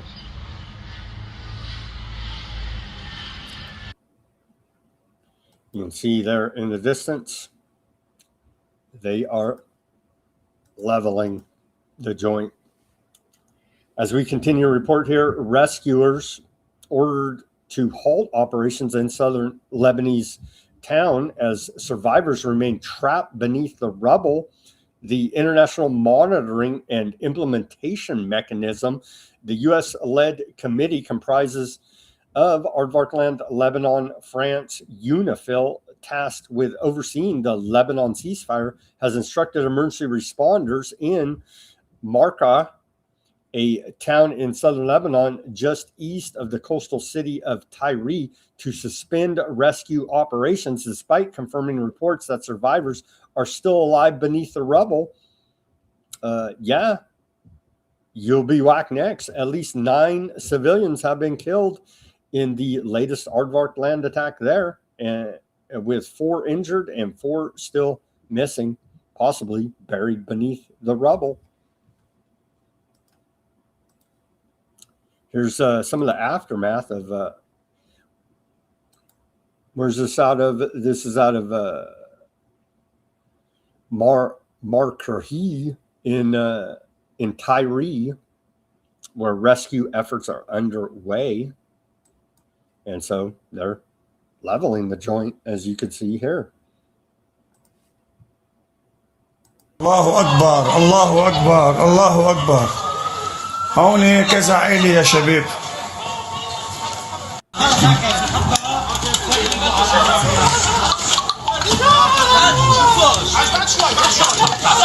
حبيبي تعال لك شوي.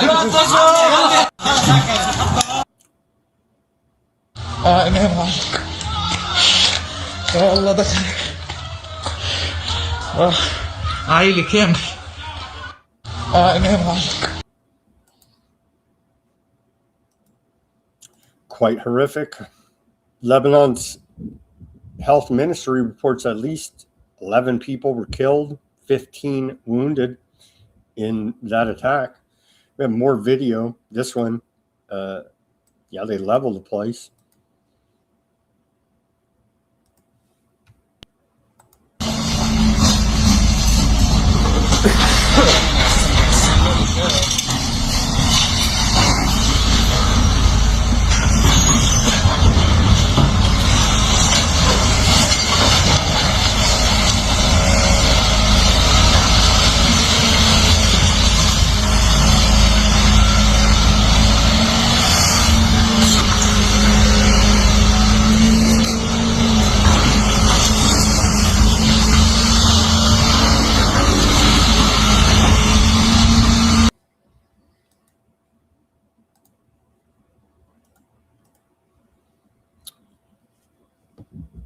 Another kid blowing up.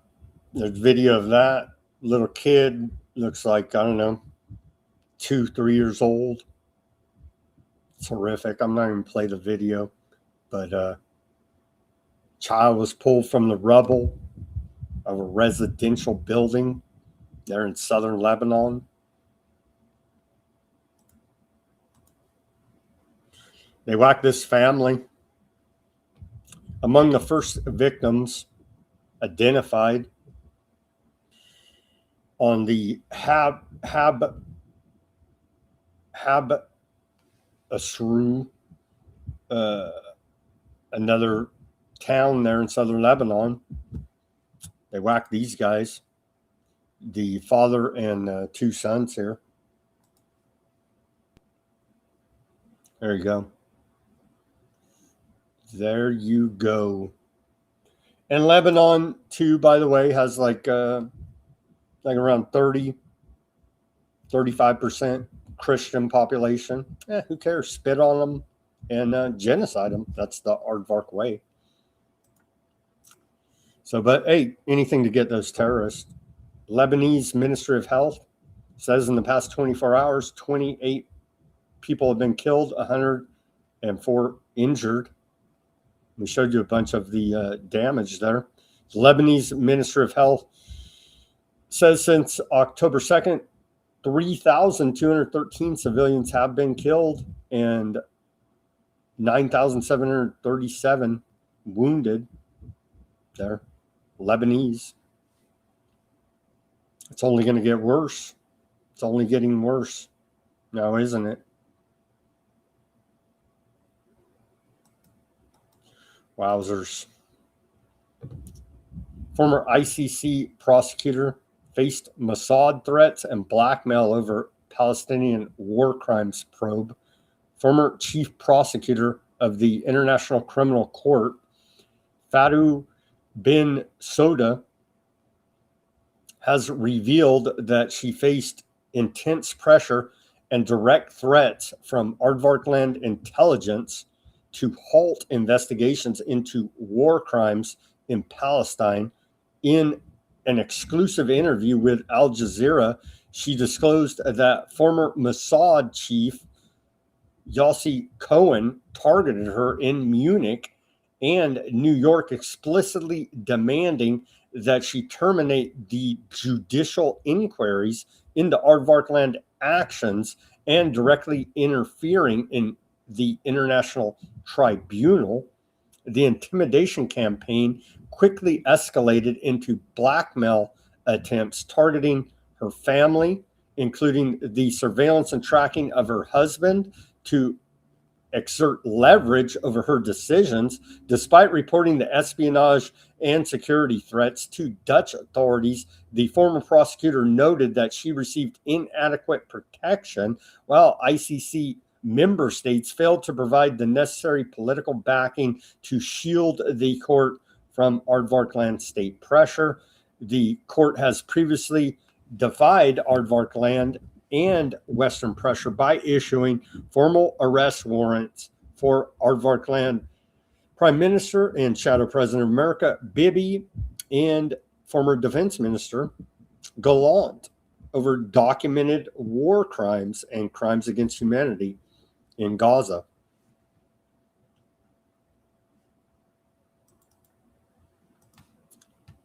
And that's all the reporting we got for today. Let's check in on, did they blow up the world while we were live here?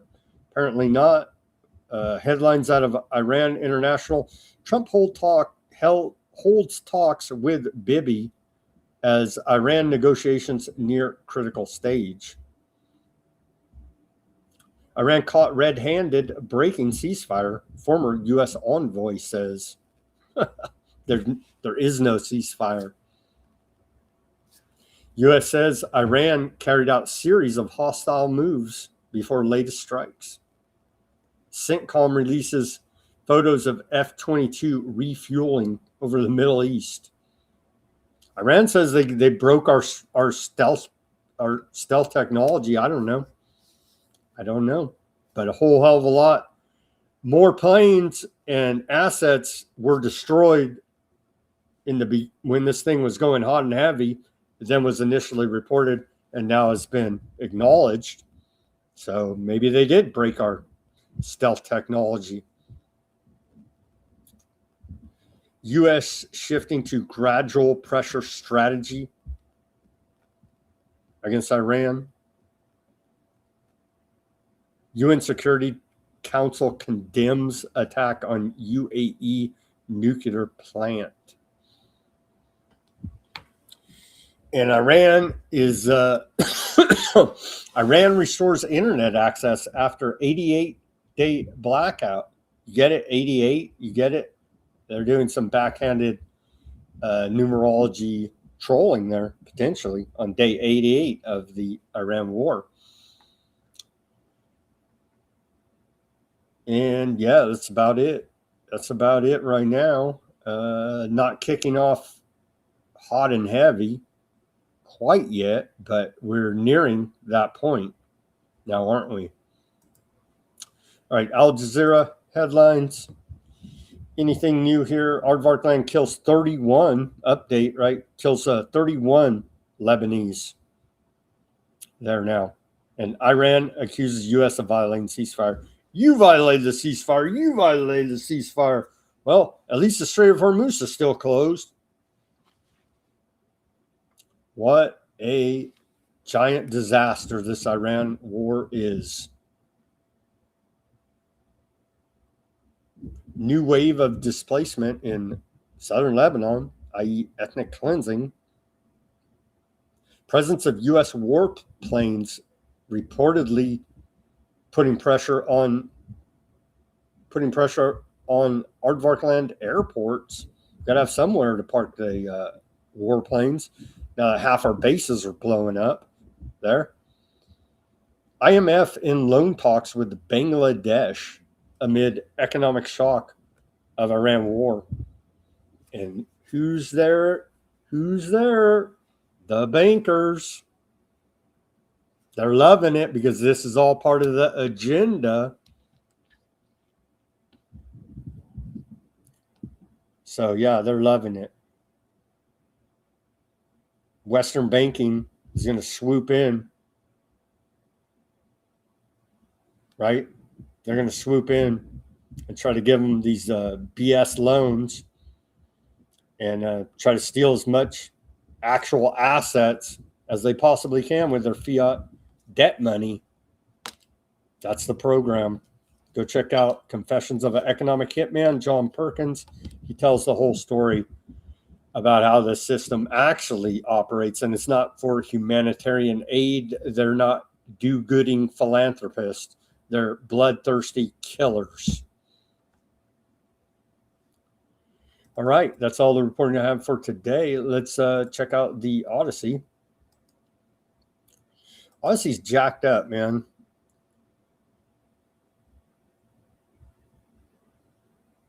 I guess it's working. Let's see if I can see.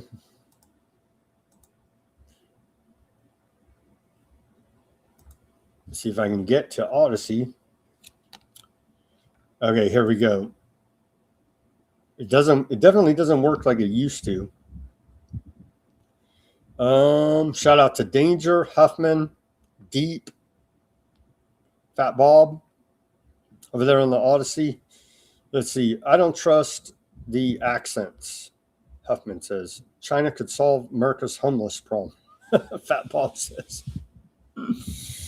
Oh man.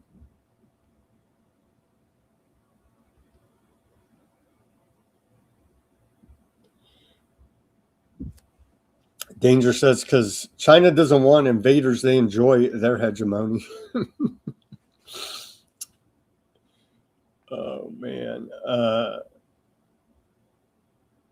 Huffman says the crust moving around the iron cores sounds quite possible. Danger says suspicious observer has been following and reporting this pole shift for several years now. Age of Aquarius, Fat Bob says. Indeed. Indeed. The multipolar world sounds like a Marvel Studio movie title, Fat Bob says. It does. It does. They're like, what, Bond villain type characters at this point. Dr. Strangelove and the multipolar world of tomorrow. You will learn to love the multipolar new world order.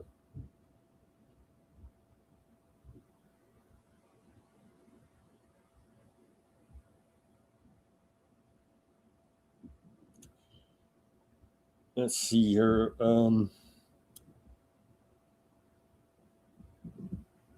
Huffman says they just use infrared heat seekers. The stealth is bullshit. Radar cross section and toxic paint. A big jet engine has quite the heat signature. Good point from Huffman Aviation. His name is Aviation, so makes sense. Makes sense to me. All right, guys, thank you for tuning in on the Odysee and keeping that chat lively. Thank you for tuning in on Bitchute, Kick, Substack, Facebook, Rumble, and X. I was following a little bit of the comments over here on the YouTube and the Rumble that I can see come through on my Restream feed. I try not to get too distracted and get through all this news for you. Let's see here now. We'll start with Chloe. I think Chloe's trolling me a little bit over there on the Rumble in a constructive way. Denver says when government declares war on anything, it becomes the primary proprietor of that activity: drugs, alcohol prohibition, disease, etc. Fraud. So, yeah, I agree, Denver. Poverty, added war on poverty. they're the primary progenitors of all of this war against everything. So expect a whole lot more fraud. Let's see. Fat Bob says, I like stuff from others as Emma Catherine. Yeah, I try to get her on. I'll hit her up again. Emma Catherine, for those that don't know, she interviews these abuse victims, MK Ultra abuse victims, the SRA abuse victims. It's about all the same thing. Trauma-based, fear-based mind control victims, and they go deep into it. And so the good news is that more people are becoming aware of the fact that this is a very real thing, the fear-based, trauma-based mind control. And that's the good news. The horrific news is it's ongoing and it's destroying people. But the good news is more people are becoming aware that this is a real thing through the efforts of Emma Catherine and others. I don't know about Brendan O'Connell, Fat Bob. I watched that whole video. I got questions about that dude as well, because he calls everybody's feds, everybody's no good. That's all fine and well, but I got questions about him.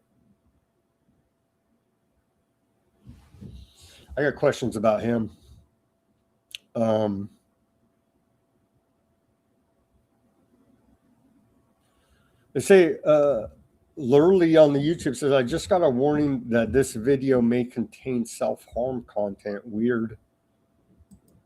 That is weird. We're 100% pro-peace here and don't want anyone to self-harm themselves. So don't self-harm yourself. And Putin's bad and Trump's bad for YouTube.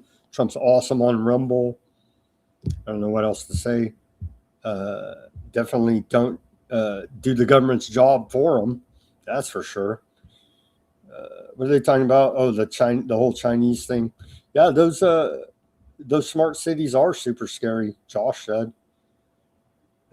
What's super scary is they lock us in there and say, "This is your world now." 15-minute city. Go past that yellow line and you get a freaking drone. You get droned or whatever insane thing they got planned for you. But it's for the environment. It's for the greater good. It's like, again, all the dystopic novels are together on that Venn diagram. If you've seen that meme, right? They're all together, and you are here in the middle of all these dystopic sci-fi novels, which in many cases are predictive programming, mind control tools used by the system to convince us that that is our future and we have no agency or free will in the game. And I don't believe that's true. A big part of the psyops and the propaganda and lies is the demoralization to try to convince us we have no power, we can do nothing. It's a foregone conclusion. And I don't believe that's true. I don't believe that's true at all. I believe if enough people say simply, we're not complying with this, they can't go forward. There's a small group, right? A very small group at the top of that pyramid running things. And if the slaves don't go along with it, they can't get it done.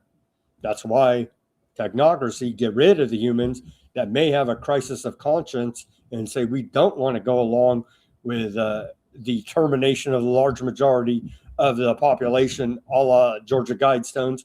We are going to turn back on you guys at the top of that pyramid. They know that.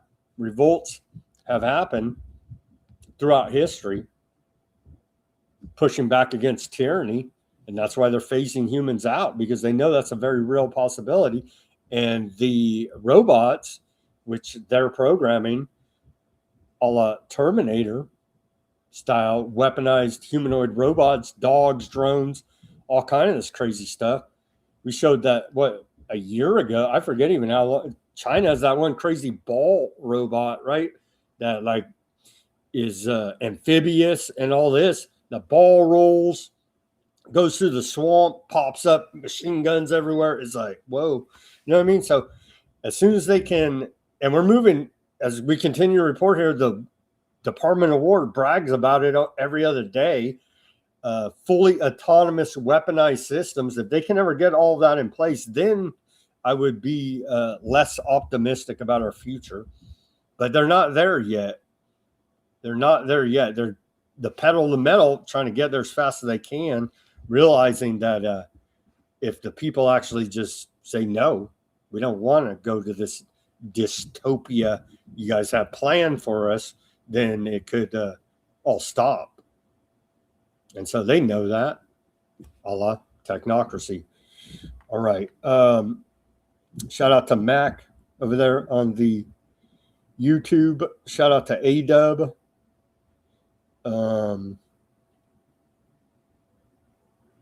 Yeah, I'm telling you, A-Dub says that pisses me off what Aardvark Land's doing. Telling you, man, war crime after war crime after war crime after war crime. All with our backing, all with America's backing, is the really truly disgusting part of it. Honestly, let's bring back protectionism. Let's bring back, don't get caught up in foreign entanglements. You know what I mean? And hey, we wouldn't even have to be reporting on this if America wasn't backing the whole genocidal endeavor, right? We'd say, let them, I would say, hey, it's bad what's going on over there. That's their deal. We got enough problems here. But they married us to this now.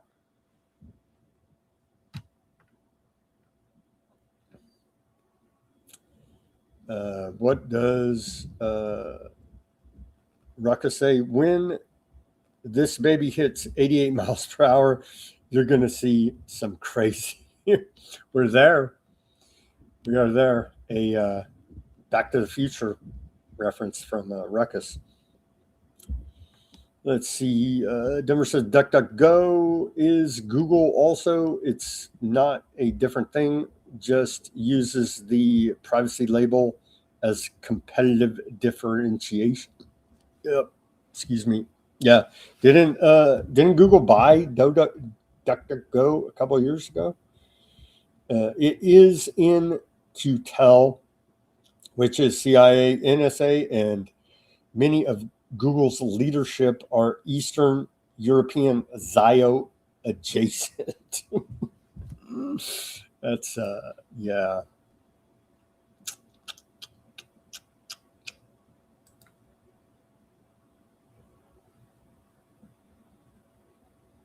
Working through the searches, yeah. What about didn't Google just say there is no more search? Everything's AI now, going to be custom tailored for your own echo chamber? I think they left out the echo chamber part. It's all for your own good, of course. Shout out to Zio and Pamela on the Rumble. And last comment there from Mac on the YouTube, Pope. Denver says DuckDuckGo uses its own crawlers, but uses Bing, which essentially was built with Google's code. Well, thank you for that clarification, Denver. All right, friends, let's pray for peace. Let's pray for peace. Give me that like, share, subscribe, push that notification button. As always, everybody do your own research. Peace, love, and freedom. Speak out and take action. Have a great rest of your Tuesday evening, and we're back here on Wednesday for more Weaponized News.